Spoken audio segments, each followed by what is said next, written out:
네, 오늘 하루도 기쁨의 하루가 되시기 바라겠습니다. 오늘 말씀은 빌레몬서 1장 17절에서 19절 말씀입니다. 그러므로 내가 나를 동역자로 알진대 그를 영접하기를 내게 하듯 하고 그가 만일 내게 불의를 하였거나 내게 빚진 것이 있으면 그것을 내 앞으로 계산하라. 나 바울이 친필로 쓰노니 내가 갚으려니와 내가 이외에 내 자신이 내게 빚진 것은 내가 말하지 아니하노라. 아멘. 오늘 말씀은 바울이 오네시모를 빌레몬에게 보내면서 하는 당부의 말씀입니다. 한마디로 요약하면 오네시모를 잘 부탁한다. 이런 내용이고요. 다른 말로는 오네시모를 잘 대해 주시오. 함부로 대하지 마십시오. 이제 이런 내용입니다. 자, 이런 내용인데, 오늘 이 바울의 이 모습은 마치 죄인을 위해서 변호하시고 또 죄인의 편에 서서 일하시는 우리 주님의 모습을 연상시켜 주신다라는 겁니다. 그래서 바울이 오네시모를 위해서 잘 좀 부탁한다, 잘 대해달라. 자, 이런 모습 속에 담긴 우리 주 예수님의 그 모습을 우리가 찾아보면서 함께 은혜를 나누도록 하겠습니다. 자, 첫 번째, 바울의 모습 속에서 주님의 어떤 모습을 발견할 수 있냐면요. 우리의 신분을 하나님의 가족으로 만드신 그 놀라운 은총을 생각하게 한다라는 것입니다. 17절입니다. 그러므로 내가 나를 동역자로 알진대 그를 영접하기를 내게 하듯 하고. 자, 여기 보면 바울은 도망친 노예 오네시모를 빌레몬에게 보내면서 어떻게 대하라고 말씀하냐면요. 동역자로 대해달라 이렇게 말하고 있죠. 그리고 나를 대하는 것처럼 곧 바울을 대하는 것처럼 대해달라 이렇게 부탁하고 있는 겁니다. 그런데 여러분 이게 당시 현실적 상황에서는 말이 안 되는 이제 그런 내용이라는 겁니다. 왜냐하면 엄연히 빌레몬은 주인이었고요. 오네시모는 노예였습니다. 그때 당시 주인과 노예 사이에는 하늘과 땅만큼의 그런 신분 차이가 있었다라는 겁니다. 그런데 바울은 빌레몬에게 오네시모를 동역자처럼 대해라 이렇게 말하는 거고, 바울, 스승님 바울이죠. 나를 대하는 것처럼 대해달라 이렇게 말을 하라는 겁니다. 그러니까 노예로 보지 말고 같은 신분을 가진 존재로 대해달라 이렇게 부탁하는 겁니다.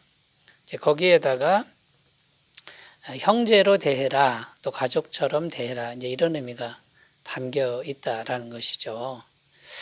지금 이제 이런 부탁의 내용인데 어떻게 보면 바울이 굉장히 주관적으로 그 오네시모를 이제 옳고 그름을 따지지 않고 편들고 있는 것처럼 보이는 그런 말씀으로 보인다라는 겁니다.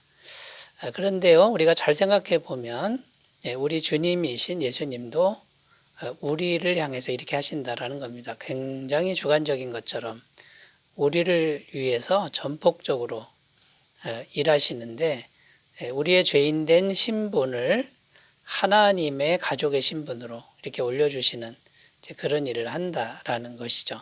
요한복음 1장 12절 말씀에 영접하는 자 곧 그 이름을 믿는 자들에게는 하나님의 자녀가 되는 권세를 주셨으니. 자, 예수님을 구주로 믿기만 하면 하나님의 자녀 권세를 주셨다. 하나님의 권세고요. 하나님의 가족이 되었다. 그러니까 신분이 이제 죄인이 의인이 되고 하나님의 가족이 되는 신분으로 바뀌었다라는 것이죠. 그래서 그 예수님의 우리를 편드시는 그러니까 주관적인 편드심이 분명히 나타나는데 그 주관적인 것만 있는 게 아닙니다. 왜냐하면 예수님이 십자가에서 우리 죄를 대신해서 그 죄값을 다 지불하셨기 때문에 당당하게 이렇게 말씀하실 수 있다라는 것이죠. 에베소서 2장 19절입니다. 그러므로 이제부터 너희는 외인도 아니요 나그네도 아니요 오직 성도들과 동일한 시민이요 하나님의 권속이라, 하나님의 가족이다 이제 이런 표현이 나오고 있습니다. 자, 그러면 여러분 이렇게 예수님이 죄인인 우리를 하나님의 가족으로 만드셨다라고 하는 것이 이게 진리의 말씀인데, 이 말씀을 우리가 믿는다면 우리가 어떤 일을 해야 되겠습니까? 어떤 태도를 가져야 되겠습니까? 그것은요, 우리가 죄인이지만 예수님을 믿음으로 권세자가 되었다라는 것, 권세자로서의 믿음을 굳게 하라라는 것입니다. 자, 하나님의 권세자라고 해서 교만해지라는 게 아닙니다. 자기를 드러내고 높이라는 그런 의미가 아니죠. 지금 내가 갖고 있는 이 권세는 주님이 전적으로 주신 그런 은혜이기 때문에 은혜에 감사하는 마음으로 이 권세자됨을 믿음으로 받아들이고 누리는 삶을 살아야 된다. 이런 말씀이 되겠습니다. 이것을 자칫 오해해서 자꾸만 교만해지는 그런 태도는 주님의 은혜를 잘 모르는 태도라고 할 수 있다는 것이죠. 베드로전서 2장 9절 10절 그러나 너희는 택하신 족속이요 왕같은 제사장들이요 거룩한 나라요 그의 소유가 된 백성이니 이는 너희를 어두운 데서 불러내어 그의 기이한 빛에 들어가게 하시니에 아름다운 덕을 선포하게 하려 하심이라. 너희가 전에는 백성이 아니더니 이제는 하나님의 백성이요 전에는 긍휼을 얻지 못하였더니 이제는 긍휼을 얻은 자니라. 여기 보면 왕같은 제사장 거룩한 나라 그의 소유된 백성이라고 분명히 성경은 증언하고 있다라는 겁니다. 이사야 41장 10절에는 하나님이 우리를 자녀처럼 여기시고 언제나 함께 하신다는 약속의 말씀이 담겨 있습니다. 두려워하지 말라 내가 너와 함께 하매니라. 놀라지 말라 나는 내 하나님이 됨이라. 내가 너를 굳세게 하리라. 참으로 너를 도와주리라. 참으로 나의 의로운 오른손으로 너를 붙들리라. 자, 여러분, 바울이 오네시모를 위해서 나를 대하는 것처럼 가족을 대하는 것처럼 대해달라고 하는 그 심정은 우리 주 예수님의 심정이고요. 영원토록 우리와 함께 하시는 주님의 마음이라는 것을 굳게 믿고 가슴을 펴는 귀한 시간이 되셨으면 좋겠습니다. 자, 두 번째 주제로 가보겠습니다. 바울의 모습 속에서 우리 주님의 모습을 이제 발견할 수 있는데 어떤 모습이냐면요. 우리의 죄값을 주님이 대신 완벽하게 지불하셨다. 십자가에서 죄값을 완벽하게 지불하신 그 모습을 발견할 수 있다는 겁니다. 18절 그가 만일 내게 불의를 하였거나 너에게 빚진 것이 있으면 그것을 내 앞으로 계산하라. 이 말씀은 바울이 오네시모가 진 빚을 다 갚겠다, 대신 갚겠다 이런 말씀이죠. 빌레몬 입장에서 보면 굉장히 손해를 많이 봤습니다. 일단 오네시모라고 하는 노예의 몸값이 대단했죠. 근데 그 노예가 도망갔고 그냥 간 것도 아니고 돈을 훔쳐서 갔으니까 손해가 이만저만이 이제 아니었습니다. 거기다가 아주 괘씸한 마음이 들었겠죠. 도망친 노예는 사형에 해당합니다. 그런데 이제 바울이 그 모든 걸 내가 대신 갚겠다. 이렇게 나오고 있는 것입니다.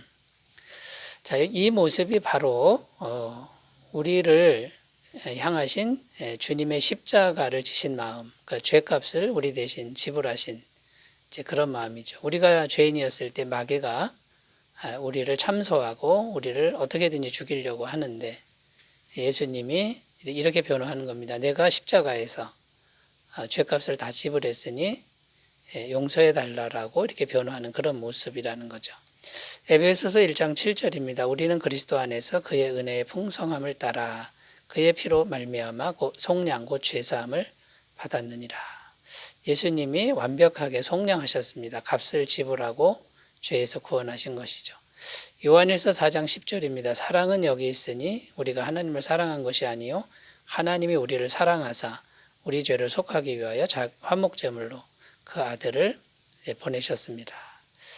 화목제물이라는 이렇게 이제 한국말로 번역을 했지만 원어를 보면 속죄제물입니다.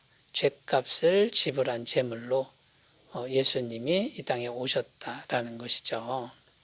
그러니까 여러분 예수님이 우리에 관한 문제라면은 예수님이 이렇게 말하는 겁니다. 내가 대신 다 지불하겠다. 이미 지불했다. 이렇게 말씀하는 것이죠. 그리고 그 예수님은 영원토록 지금도 그리고 앞으로도 영원토록 우리를 위해서 변호하신다라고 말씀하고 있습니다. 로마서 8장 34절 누가 정죄하리요 죽으실 뿐 아니라 다시 살아나신 이는 그리스도 예수시니 그는 하나님 우편에 계신 자요 우리를 위하여 간구하시는 자신이라. 자, 우리가 이 진리를 믿을 때 이제 어떤 태도를 가져야 하며 무엇을 해야 이제 할까요?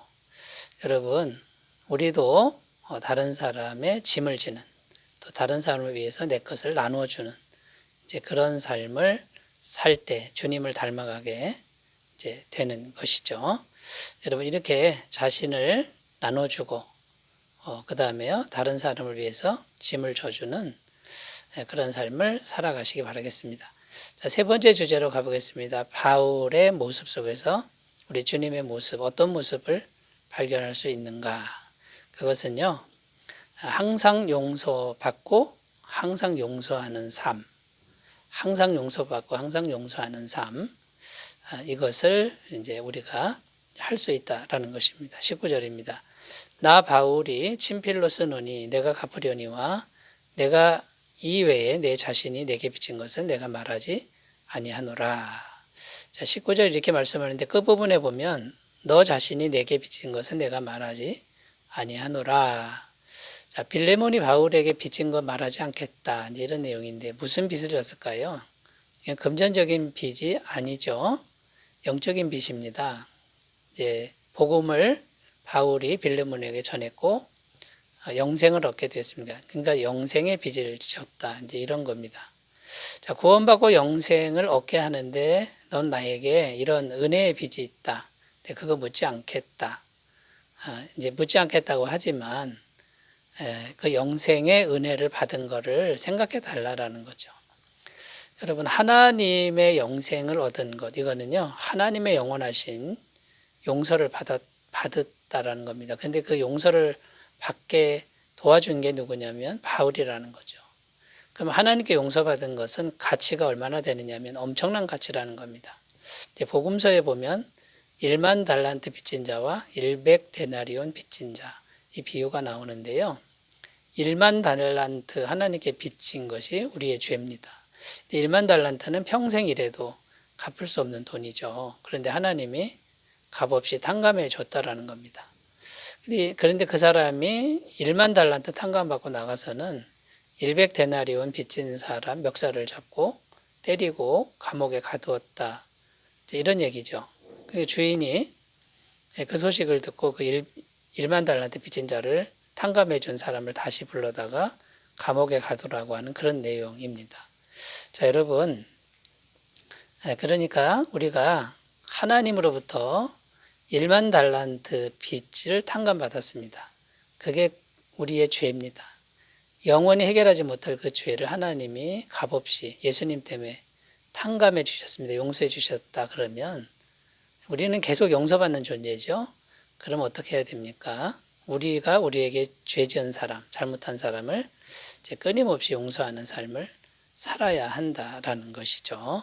그래서 결론적으로 우리는 예수님의 십자가 은혜를 생각하면서 하나님으로부터 끊임없이 용서받고 또 사람을 끊임없이 용서하는 그런 삶으로 나아가야 된다라는 것이죠. 자, 오늘 말씀은 바울이 오네시모를 위해서 변호하는 그런 모습 속에서 주님의 모습을 살펴보았는데요. 이 풍성한 은혜 속에서 평안하시기 바라겠습니다. 기도합니다. 하나님 아버지, 주님께서는 우리를 위해 영원토록 일하십니다. 이 진리를 믿고 평안하게 하옵소서. 예수님의 이름으로 기도드립니다. 아멘. 주님의 임재 충만하시기 바라겠습니다. 감사합니다.